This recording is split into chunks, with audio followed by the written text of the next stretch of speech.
Hey, what's happening, guys? What's going on YouTube? Thank you guys for tuning into Rules for Rebels. Today we are going to be talking about Redbubble. I get a lot of questions about Redbubble, a lot of comments, a lot of emails, and a lot of people ask, a lot of people wondering outside of Amazon merch, what are some other good platforms to go on? And at least for me, the number 2 platform outside of Amazon merch, far and above from any other platform, has been Redbubble. I get a few sales from Spreadshirt and Teespring and some of these other platforms.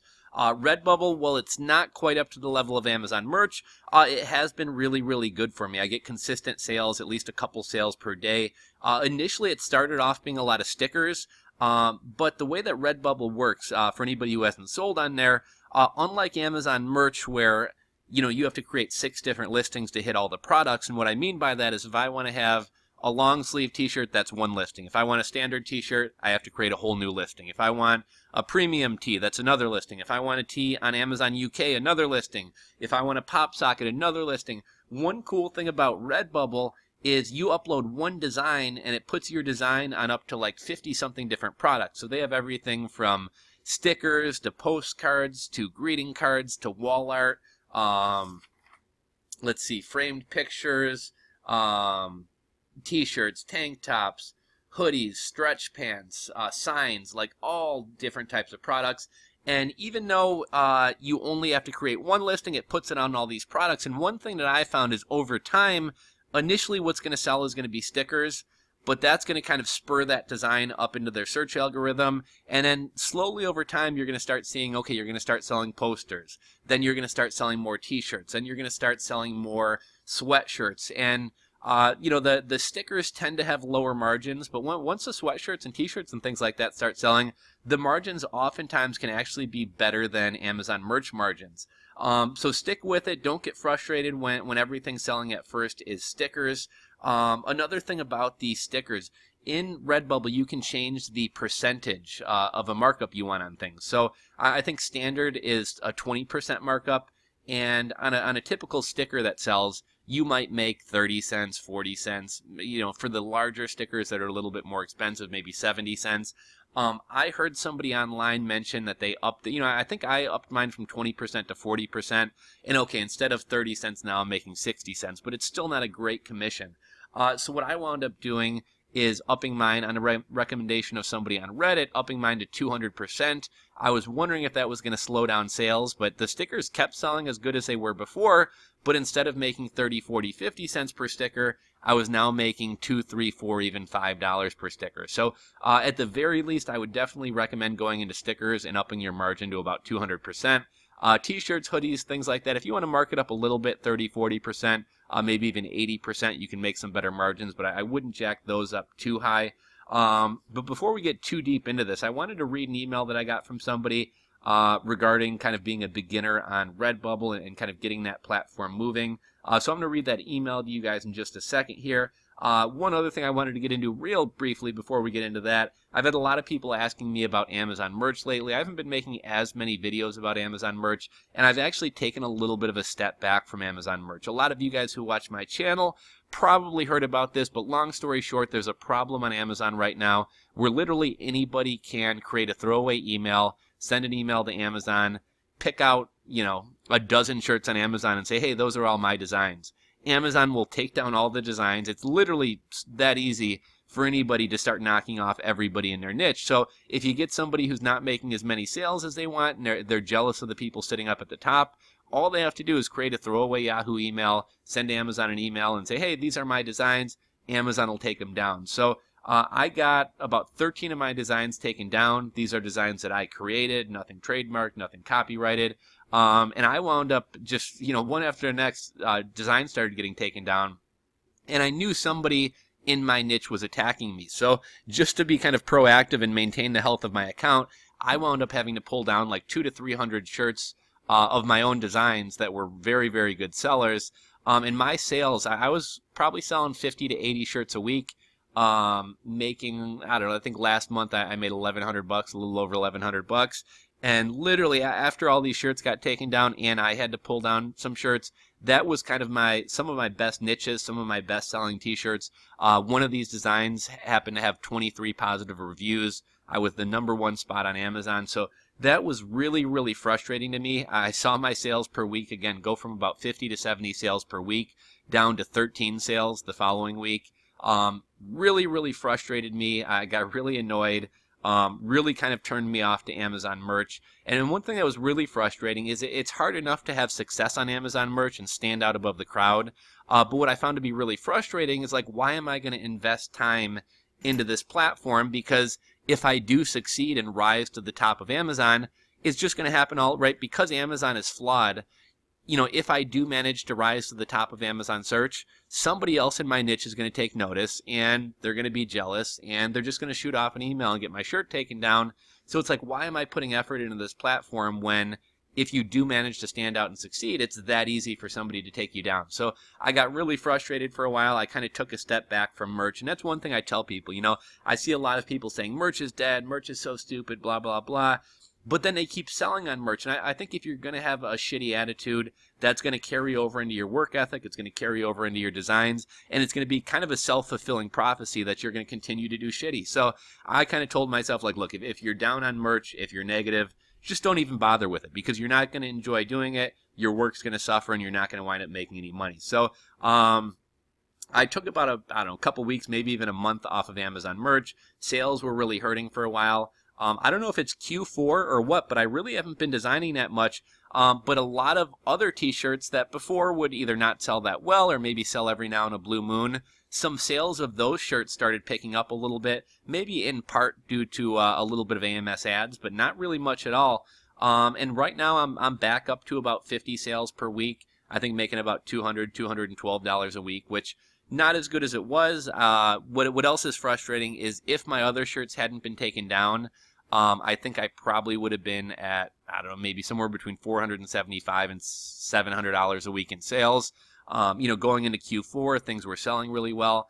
I have no doubt in my mind that I probably could have pulled in $2,500 to $3,500 this month had all my shirts been live. Again, I did have all those shirts taken down, and I am somewhat kind of fortunate and happy that even with those sales taken down, other shirts have kind of started to pick up the slack. And I'm in a little bit of a better mindset. I am going to be uploading a lot more and being a lot more active with Amazon. But these past few weeks, I have been putting a little bit more effort into Redbubble. Redbubble sales have picked up a little bit. And like I said, I've been getting a lot of interest from people wanting to talk about Redbubble, wanting tips on Redbubble. There's a lot of people who have been kicked off Amazon merch who are looking for another platform. There's a lot of people who are being denied entrance into the Amazon merch program. And there's a lot of people that just want to expand beyond Amazon and not be so reliant on Amazon. So I got a great question via email from Buda Mirror, and I thought I would address this. So his question said, what is the best strategy for beginners to start making decent money on Redbubble? And he goes on to say, I started Redbubble 4 months ago. I've uploaded 14 designs, and I've been making about $25 a month. I'm quite happy with this, as my designs are really bad, and I would never wear them myself. At least he's honest, right? The designs are random things and random text, which I don't put more than 10 minutes into. I definitely want to upscale my earnings, but I'm not sure what route to choose. Should I start making very general designs like cute dolphins and market them as cute shirts, or should I get niche specific? Thanks in advance. So, Buda Mirror, here's kind of my take on that. So, first off, any print-on-demand platform, whether it be Amazon, Redbubble, Spreadshirt, Teespring, anything like that, it's a numbers game. The more designs you have up, the more likely you are to sell. So, I would quit overthinking what niches to go into and just start, I have something I call content diarrhea, and just start cranking out shirts. If I sit down, I'll be like, what should I make shirts about? Okay, baseball shirts, football shirts, soccer shirts, lacrosse shirts. Let's say I'll just start looking around my house. What do I have in front of me? Tequila. Okay, I'll do some tequila shirts. I'll do some Mexican shirts. I see a hookah over there. Okay, I'm going to do some hookah shirts. I got a lot of plants. You guys can't see my my living room here, but I got a lot of plants in my living room. My girlfriend really likes plants. So we'll do like some succulent shirts, some cacti shirts, some shirts for gardeners. There's a snowman in front of me on the window. I'll do some snowman shirts. Christmas tree. I got a Christmas tree over here. I'm looking at, I got some protein drinks on the floor. I might do a shirt around about protein drinks. Just like literally start cranking out shirts. I think when it comes to most people in the print-on-demand space or apparel space, I feel like most people fall into one of a couple categories. You have artists, and they're really serious about their art, they're illustrators or designers. Then you have the business people, right? You have people who come at this from a business angle, and they're more interested in like the SEO and the marketing aspect of it. And then you also have people who I call dabblers, who are people just kind of getting into the space, playing around. I actually did a video on this topic a while back. It was actually called the 3 different types of Amazon merch sellers. And if I remember when I'm editing this video, I will go ahead and drop a card with a link to that video if anybody wants to watch that. But I think most people fall into one of those 3 categories. If you can hit 2 of them, you're going to do really well. If you have design skills and a little bit of business acumen, great. If you're more of a business person and have some business acumen or marketing skills, and you can kind of up your design skills a little bit, that's going to go a long way as well. But I fall more into the category of the businessman. And because of that, I use a lot of freelancers. So if I want more detailed designs, if I want more illustrations, I'll hire people to do those. But other than that, I do a lot of like clip art type stuff, a lot of vector type t-shirts, a lot of text-based shirts. And I think a lot of people get hung up and think you need to do these like really detailed shirts or these really great designs.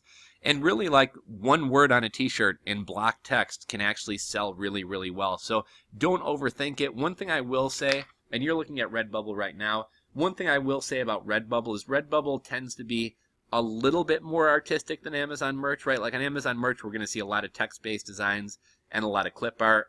Here, this stuff is a little bit more artistic. You're going to see a lot more people using Illustrator and like actually illustrating their own designs and their own vectors and drawing things. But, play to your strength. If you're not a designer, try to up your design, try to up your design skills a little bit. Maybe take a course, start playing around with Canva or GIMP or Photoshop or Illustrator or something like that. But play to your strength. If you're more the businessman, just play the volume game and start cranking out a lot of simpler designs. Buda Mirror mentioned he only has 14 designs up and is making $25 each month. Things don't always scale this way, but imagine if you had 30 designs up, or I'm sorry, 14 times 2 would be 28. If you had 28 designs up, maybe that $25 a month doubles into $50 a month. If you had, what's that, 15, 30? If you have 45 designs up, maybe that $50 turns into 75. It doesn't always scale exactly like that, but the more designs you have up, the more money you're going to make, no doubt about it. In terms of, should you have more of like a random general store with cute designs or get into a specific niche, I would say your account right now, use it as kind of a general account and just throw up, like I said, do the content diarrhea strategy. Throw up shirts in all different types of niches. T-ball coaches, volleyball, paddleboarding, lacrosse. And what that account's going to show you, that account is going to start to show you what sells. So maybe you start selling a lot of T-ball coach shirts. Maybe you start selling a lot of tequila shirts. Maybe you start selling a lot of Christmas-related shirts.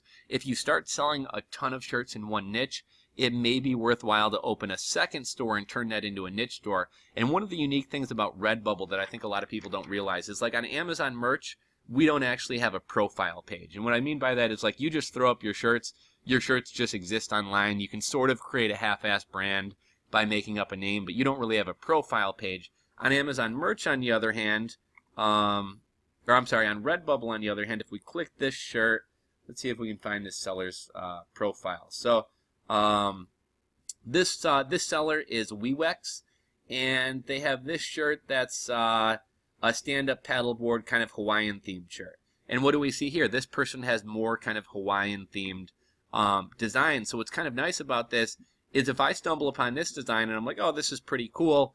I happen to be into tiki stuff or hula girls or paddleboarding.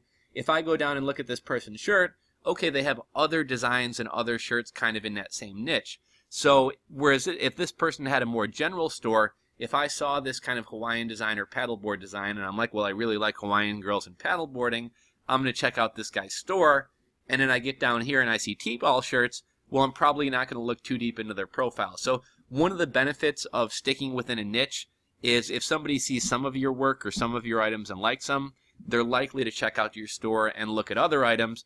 And if you have one strong niche, but then you start going into all other different types of designs and shirts, when somebody goes to visit your store, they're going to see a lot of just kind of clutter and things that they're not interested in and go away. So kind of how I manage it, I have one kind of main general store that I do cute whales and cute dolphins and test out different niches. Again, gardeners, Christmas, whatever else. And then if I see a certain niche starting to sell really well, I'll open up a new Redbubble account and start going deeper into that niche. So just to give you an example, you wouldn't be allowed to do this because of trademarks and copyrights, but let's say I'm going to do a series of Monopoly shirts, and I'm going to do a shirt. Each different property on the Monopoly board is going to be a shirt. So I have a Park Place shirt and a Boardwalk shirt and a R&R Railroad and Utility Company and Baltic Avenue. And, you know, I don't know how many properties are on a Monopoly board, but let's say there's like 30 Monopoly properties. And then maybe I make shirts for each different character. So you got the thimble and the race car and whatever other Monopoly things there are. So maybe I have a series of like 60 shirts. And I started out just with one Monopoly shirt on my general store, but I realized that started selling really well, so I started making a couple more, and those started selling really well. So I'm like, okay, shit, Monopoly is a good niche. I'm going to go set up a Monopoly store. So I head on over to create another Redbubble account, and I have nothing but Monopoly shirts on that store. And, you know, I don't have to continue adding to that forever. Sure, you could do a lot of variations, but I might just throw up those 60 shirts and then just kind of leave that store alone, and then go back and start working on my general store again until I find another niche that starts doing really well. And maybe my next shirt that starts doing really well, maybe I make shirts about playing dominoes, you know, the game dominoes. I'm a huge fan of dominoes, but maybe that starts selling really well. And okay, shit, let's go start another store, and maybe I'll crank out 50 or 100 or 200 shirts with different dominoes and showing dominoes boards and maybe some funny phrases about dominoes. And then I get that one going, and you can probably see here, but as you can continue to kind of expand your Rolodex of different niche stores, maybe one makes 20 bucks a month, another makes 50 bucks a month, another makes 50 bucks a month. Well, now you're making 50 is 100 plus 20, 120. Now you got 120 bucks going. $120 of passive income coming in per month. You know, then you discover another niche that's a little bit more powerful, and that one's making 200. Well, you can quickly see how if you get a couple, a half dozen, a dozen different kind of little niche Redbubble stores going, you know, all that money starts to add up. And I wouldn't just stop at Redbubble with the Monopoly example I gave you guys. You know, you've already designed the shirts. You already have this series of 60 shirts. You might as well sit down on a Saturday or Sunday afternoon while you're watching a movie or doing whatever you're doing around the house, and go put all those designs up on Spreadshirt, and put all those designs up on Teespring, and all those designs up on another platform, because you've already proven that Monopoly shirts sell. So they may not sell as well on Teespring or Spreadshirt as they do on Redbubble, but they probably will sell. So now that Monopoly store on Redbubble that's bringing in $100 a month, maybe it brings in $13 a month on Teespring and $17 on Spreadshirt. And there's, you know, an endless amount of print-on-demand platforms, but you can continue expanding your niches onto other platforms as well. And again, you don't have to make a ton of money, but all this money is going to add up, and it's all very passive. So after I make my Redbubble store and maybe get on 5 other different print-on-demand platforms selling my Monopoly shirts, I can pretty much set that to the side, count on that passive income coming in every month, and then move on to another series of shirts while continuing to work on that main niche store. Sorry, guys, got interrupted there. My girlfriend just walked in from work and kind of threw off my my little stream of thought right there. But kind of getting back to the idea of expanding into different niches and then going across different print-on-demand stores. You don't have to do this, but what a lot of people will do is like with the example of the Monopoly store, I may decide to set up a series of social media accounts. So maybe I set up a Monopoly Facebook group and a Monopoly Pinterest page and a Monopoly Instagram account, and just kind of get those things auto-posting. There's, you know, a lot of tools out there, but one example would be IFTTT. It's called If This Then That. You can create kind of a trigger of activities. So basically, if I make a post on Instagram with one of my t-shirts, that automatically gets shared in my Facebook group. When it gets shared in a Facebook group, it automatically triggers a tweet. When that tweet gets triggered, it automatically makes a Pinterest post. And so basically, I can do one activity, posting my shirts to Instagram, and that activity is going to be continued across 6 or 8 different other social media platforms. You also have things like Pinterest advertising. I'm not a huge fan of using advertising for print-on-demand businesses. I just don't think the margins are worthwhile to do it. Pinterest, if you're doing something kind of cutesy, maybe one area to expand that into. But anyhow, this video is going on 20 minutes. I think I've rambled on long enough. But Buda Mirror, buddy, number one rule of the game: numbers, numbers, numbers. Treat that one account you got going now as kind of a general account. Start cranking out designs. Next step is kind of see which designs wind up selling well. Use that as kind of a test market. Then bring it over to Redbubble and across other print-on-demand sites. If it's selling really well, if you think it's promising, if you think it's something that would do well on social media, it's not a ton of effort to create some social media profiles and set up an IFTTT account and kind of have all those actions auto-triggered. And just continue building on the niches. Maybe you have a series of paddleboarding shirts. Then you have another series of stores and social profiles with lacrosse shirts. You have another series with the Monopoly shirts. And over time, even though none of these things are bringing in huge numbers, it's passive income and all these numbers are going to add up. One last thing, I would recommend getting on Amazon merch as well if you're not already on the platform. All these other platforms are great, and Redbubble has a lot of promise. At the end of the day, almost nothing is going to match the traffic and the number of sales that Amazon can bring you. So if you're not on Amazon merch, you're missing out there. But anyhow, hope this video helped you out, Vladimir, or Buda Mirror, as well as anybody else watching. If you guys have any other tips or tricks about Redbubble to share, please go ahead and drop them down in the comments section below. I'm always looking for advice and tips on Redbubble. And I'm sure your fellow YouTubers and other people watching this video are as well. So thank you guys so much for watching. If you enjoyed the video, give it a thumbs up. If you're not subscribed to my channel, click that subscribe button down below. And until next time, guys, Rules for Rebels, signing out.